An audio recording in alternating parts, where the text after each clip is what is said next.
ছেলেটাকে খেলি তুই।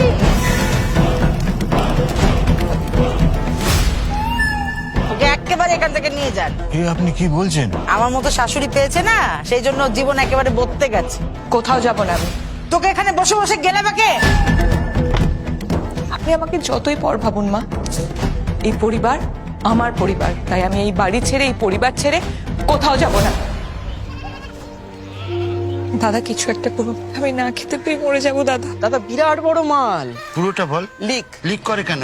মালিক। আমার মানে কেন্দ্রীয় সরকারের চাকরি তো, এখন ডিউটির টাইম, খুব কাছের চাপ।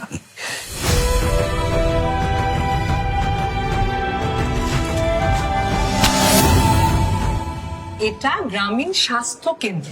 নমস্কার, আমি সুজন সামন্ত, গ্রামীণ জীবনে যে কোনো দরকারে সরকারের প্রতিনিধি। পশ্চিমবঙ্গ সরকারের আনন্দধারা প্রকল্পের নাম শুনেছেন? সেই প্রকল্পে সরকার লোন দেয়, মেয়েরা স্বনির্ভর হয় সরকারি টাকায়।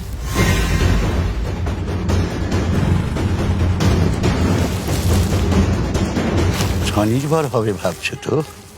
ফান্ড জোগাবে কে? আমি ঠিক দেখছি? 1200 টাকা। আপনি কি করছেন বলুন তো? কেন, আমি কি করলাম?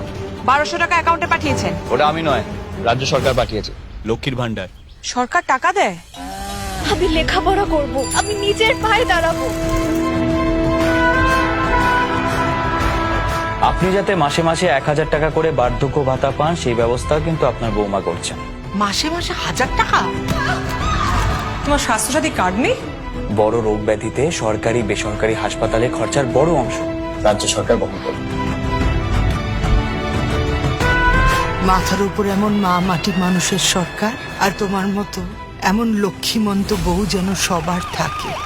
কেন্দ্রীয় সরকার যদি মাথার উপর থেকে হাতটা তুলে নেয় না, তাহলে আপনার এই লক্ষ্মীর ভান্ডার ভাঁড়ে মা ভবানী হতে দুদিনও সময় লাগবে না। সরকেলদা, গত 3 বছর ধরে দিল্লির জল বাংলা অব্দি পৌঁছয়নি।